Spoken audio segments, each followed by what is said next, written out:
buenos días, bienvenidos al primer repaso a la actualidad del día aquí en Negocios Televisión. Arranca la mañana del 27 de julio y llegamos a este jueves, día clave para la política monetaria. Llegamos en plena resaca de lo que ha sido la decisión esperada y sin sorpresas por parte de la Reserva Federal de subir el precio del dinero, de los tipos de interés en 25 puntos básicos, y hoy llegará el turno del Banco Central Europeo.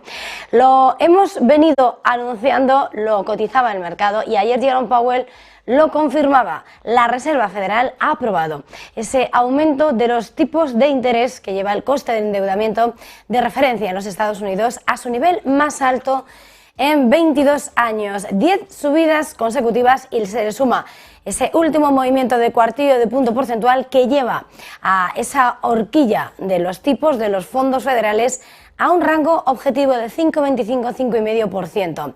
Jerome Powell no se ha comprometido a próximos movimientos, pero ha dejado la puerta abierta a nuevas alzas, reiterando que la inflación sigue siendo muy alta y ha señalado que el Banco Central tomará decisiones basadas en los datos y que lo hará reunión a reunión.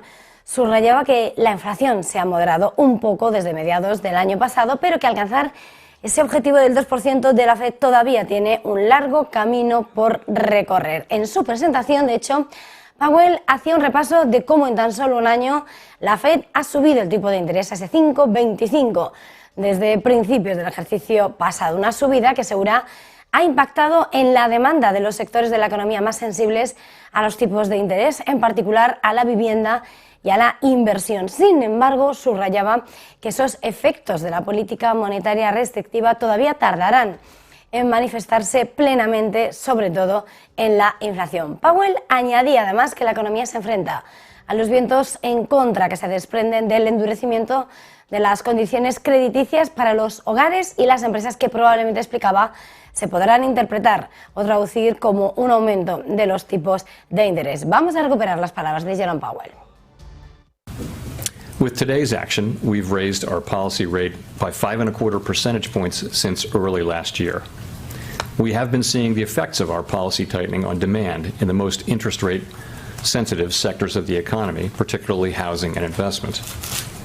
It will take time, however, for the full effects of our ongoing monetary restraint to be realized, especially on inflation. In addition, the economy is facing headwinds from tighter credit conditions for households and businesses, which are likely to weigh on economic activity, hiring, and inflation. Gran protagonista de la noche, esas palabras de Jerome Powell, que además, en cuanto a próximos movimientos, volvió a referirse a que se decidirá en ese meeting by meeting. Apuntaba que a la hora de determinar una nueva subida, el Comité de la Reserva Federal va a tener en cuenta el endurecimiento acumulado, así como los tiempos con los que la política monetaria afecta a la actividad económica y a la inflación. Reiteraba que en la Fed siguen comprometidos con su objetivo de volver a situar la inflación en ese objetivo del 2% y a mantener bien ancladas las expectativas de inflación a largo plazo. In determining the extent of additional policy firming that may be appropriate to return inflation to 2% over time, the committee will take into account the cumulative tightening of monetary policy, the lags with which monetary policy affects economic activity and inflation, and economic and financial developments. We will continue to make our decisions meeting by meeting, based on the totality of the incoming data and their implications for the outlook for economic activity and inflation, as well as the balance of risks. Y justo cuando conocíamos ese mensaje de la Reserva Federal y escuchábamos a Jerome Powell aquí en Negocios Televisión, teníamos una entrevista en exclusiva con Katie Wood de ARK Investment, con Javier del Valle, que hablaba con Katie Wood y analizaba la decisión de la Fed de subir tipos y si era un tono ya muy agresivo. Según la visión de Katie Wood y apoyándose en el discurso de Powell, decía que es restrictivo, lo decía el propio Powell, porque los tipos reales son altos y muy por encima del tipo neutral, pero Katie Wood advertía además que habrá desajustes en términos de actividad económica, pero que en su opinión la mayor decepción, la mayor distorsión se producirá en los márgenes de beneficios. Yes, we're on record as saying the Fed has been too aggressive, taking up interest rates now 22-fold. 22-fold in a little more than a year's time. This has never happened before. And I think that the bond market is saying that the Fed has been too aggressive. We've got the 10-year Treasury bond yield at 3.8%, and the yield curve is inverted at roughly 100 basis points, which we really haven't seen since the early 80s. But if you compare early 80s, 100 basis points on a 15% interest rate is much less significant than 100 basis points on a 3.8% long-term Treasury yield. So I think the Fed's much tougher. We think inflation is going to continue to unravel and move into deflation within the next year, and we do think we will have a harder landing. So what does that mean for the market? Interestingly, the market is beginning to look through this interest rate increase. And I think Chairman Powell just said monetary policy is restrictive because real rates are high, much higher than the neutral rate. So it probably means we're going to see some disappointments in terms of economic activity, but I think the bigger disappointments are going to be in profit margins, and especially at companies that are basically allowing these very large wage gains to go through 8, 9, 10% per year. I think that's going to hit margins more than it will filter into inflation because monetary policy is too restrictive. Tras la Fed, turno del Banco Central Europeo. Para el Banco de Inglaterra habrá que esperar todavía la semana próxima y, salvo sorpresas, los de Christine Lagarde van a confirmar también una nueva subida de los tipos de interés, otro cuartillo de punto, 25 puntos básicos en la última reunión antes de vacaciones. La clave también va a estar en el discurso y a las pistas que pueda ofrecer de cara a la reunión de septiembre. Sobre ese quantitative tightening, sobre ese ajuste cuantitativo, tampoco se esperan grandes anuncios, ya que el Banco Central Europeo detuvo las reinversiones de la cartera de la APP desde el 1 de julio y tampoco se prevé ningún anuncio con respecto al teletreo como resultado del reembolso importante que se produjo el 28 de junio y la posterior disminución en el exceso de liquidez. Los expertos creen que el Banco Central Europeo, que Lagarde, evitará comprometerse demasiado con una nueva subida de tipos en septiembre o con una pausa, y que va a seguir insistiendo en la dependencia del data. Recordemos que la lucha contra la inflación todavía le queda un amplio camino por recorrer. En junio caía hasta el 5,5% desde el 6,1% registrado en mayo, aunque la subyacente repuntó levemente al 5,5% frente al 5,4% del mes anterior. Todo esto, por supuesto, en una jornada en la que, si la política monetaria tiene claros protagonistas, la crónica empresarial tiene grandes titulares y titulares de última hora, cotizando en el mercado after hours títulos americanos y aquí en Europa, en España, con la presentación de resultados que van a llevar a cabo grandes compañías del IBEX 35 como el Banco Sabadell, como Telefónica, como ACS. Precisamente acabamos de conocer, acaba de publicarse en la CNMV la presentación de resultados del segundo trimestre del Banco Sabadell, que gana 564 millones de euros hasta junio y sitúa su ROTE en el 10,8%. El margen recurrente, es decir, la suma del de intereses más las comisiones menos los costes, aumenta un 42,3% interanual. La ratio de capital CET1 fully loaded también vemos cómo se incrementa en 33 puntos básicos y alcanza el 12,87%. Es esa mirada a las cuentas que, por supuesto, dedica un apartado especial a la aportación de su negocio británico, ese beneficio neto individual del TSB, que aumenta un 71,5% interanual, y su contribución al grupo, que alcanza los 106 millones de euros. Según el comunicado de la CNMV, Sabadell ha ejecutado el 19% del total de 204 millones de euros de su programa de recompra de acciones y señala cómo la transformación de la compañía continúa avanzando y sus resultados se hacen cada vez más visibles. Por tanto, ese resultado, ese beneficio neto atribuido de 564 millones de euros, que supone un 43,6% más que el mismo periodo del año anterior. Su consejero delegado, César González Bueno, señala y pone de manifiesto que sin duda las líneas estratégicas del plan que pusieron en marcha hace 2 años están dando sus frutos y que tienen un perímetro bien definido y estable. Dice que todas las unidades de negocio están en rentabilidad y que han sentado las bases de la transformación del negocio y todo ello con el equipo, dice, volcado y cohesionado. Son, sin lugar a dudas, las grandes referencias hasta ahora, junto con esos ingresos en el detallado de sus cuentas, los ingresos del negocio bancario que alcanzan los 2.967 millones de euros, un 19,4% más en término interanual y, como decíamos, en ese periodo el margen de intereses que crece un 29,2%. Las comisiones netas ascienden a 697 millones, lo que es un 4,4% menos interanual, y el total de costes, 1.478 millones, supone un 2,7% más respecto al año anterior. Resultados del Banco Sabadell que acaban de llegar a la CNMV, mientras que en Wall Street, en ese mercado after hours, siguen cotizando los grandes titulares y protagonistas de las últimas horas. Y es ahí donde se cuelan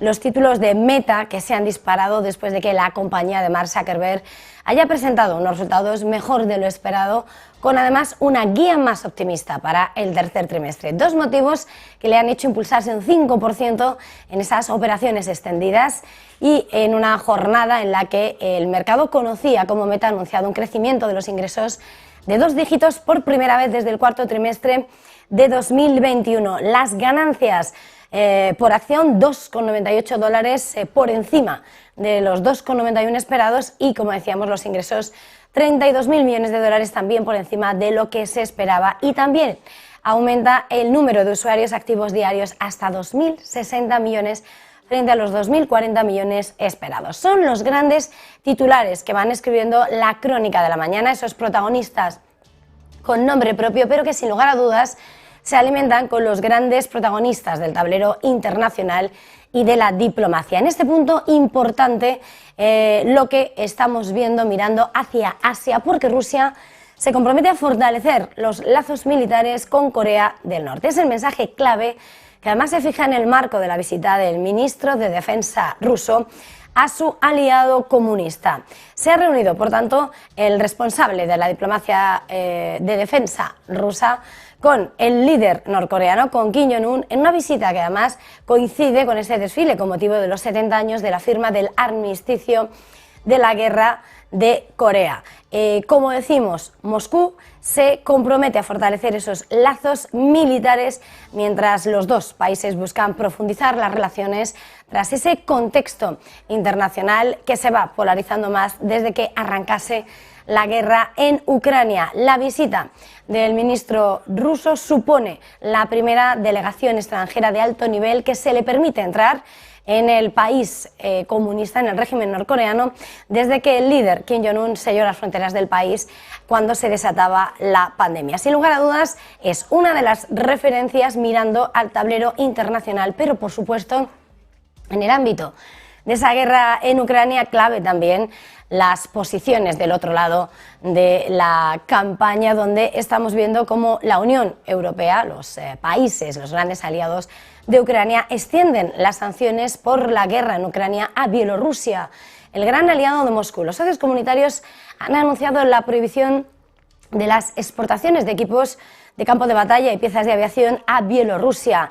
De hecho, España, que es quien ocupa la presidencia rotatoria de la Unión Europea, ha subrayado que las nuevas sanciones son una respuesta a esa situación en Bielorrusia y la participación en esa ofensiva contra Ucrania. El embajador de Lituania, Arnoldas Pranckevičius, ha publicado que el embargo va a cubrir bienes de aviación y del campo de batalla de doble uso. Según informa Reuters, eso sí, la decisión aún tiene que concretarse y precisa la luz verde de los 27 Estados miembros, que pueden presentar objeciones hasta el viernes. Y, por supuesto, mirando a este escenario a esta guerra en Ucrania clave lo que ha reconocido el ejército de Kiev, porque se ha atribuido el ataque al puente de Crimea y lo ha ensalzado como uno de sus logros. El Servicio de Seguridad ucraniano se ha atribuido el ataque contra el puente de Kerch, la infraestructura clave para el abastecimiento de las tropas rusas, ya que conecta la península de Crimea, anexada por Rusia en 2014, con la ciudad rusa de Krasnodar, en el extremo suroccidental del país euroasiático. Según el jefe del órgano de seguridad, los oficiales han tratado de destruir, dice literalmente, al enemigo en los puntos más calientes y haciendo lo posible para liberar su tierra lo antes posible. Vasil Maliuk ha señalado en un acto en Kiev que la destrucción del puente de Crimea era uno de sus grandes logros. Y mientras tanto, en el apartado diplomático hay que seguir pendientes de esa cumbre Rusia-África. El jefe del Kremlin, Vladimir Putin, va a recibir a un centenar de líderes africanos en un encuentro que va a estar marcado por la crisis del grano. El Kremlin ha acusado a Estados Unidos de ejercer presiones sin precedentes para que los africanos renuncien a la cumbre o reduzcan al mínimo su participación. Una acusación que también han extendido a Francia. Precisamente en la antesala de esta cumbre, el ministro de Exteriores ucraniano, Dmytro Kuleba, ha estado inmerso y se ha dedicado a una gira por el continente africano para contrarrestar la ofensiva diplomática de frente a Rusia, según analizan los expertos internacionales. Y mientras tanto, aquí en España seguimos con un escenario bastante estancado y congelado de cara a lo que puede ser el intento por formar gobierno. El PSOE quiere dejar pasar el tiempo hasta que llegue ese momento de la constitución de las Cortes. Y por parte del Partido Popular hemos escuchado en las últimas horas hablar a la presidenta de la Comunidad de Madrid, Isabel Díaz Ayuso, que ha afirmado que hay una unidad completa en torno a Alberto Núñez Feijóo, que fueron los ganadores y que están trabajando para hacer lo posible para que el rey encargue a Alberto Núñez Feijóo ese intento de formar gobierno y asistir a la investidura. Con todo, ha mandado mensajes a Partido Popular y a Vox. Dice que ambos partidos tienen que analizar qué puede aportar cada partido y asegura que la situación en la que se ve el Partido Popular es totalmente la contraria al Partido Socialista, porque asegura que Pedro Sánchez, que el sanchismo no tiene límites ni líneas rojas. Vamos a escucharle.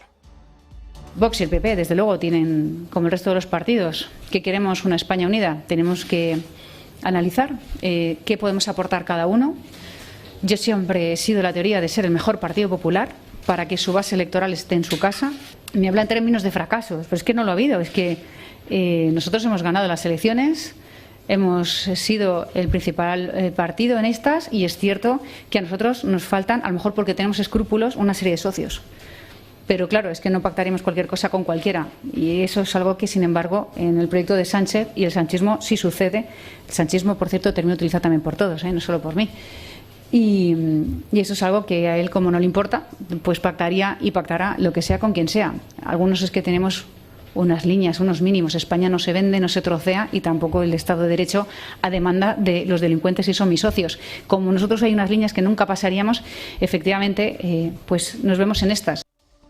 Es así, se va escribiendo la crónica de esta mañana del 27 de julio, una jornada intensa que, por supuesto, hoy nos va a trasladar hasta Frankfurt, donde vamos a estar allí con nuestro compañero Javier Luengo para asistir a esa decisión de política monetaria del Banco Central Europeo, en la que de nuevo se espera que se suba los tipos de interés en 25 puntos básicos para hacer frente a esa inflación que sigue desatada. Con todo esto,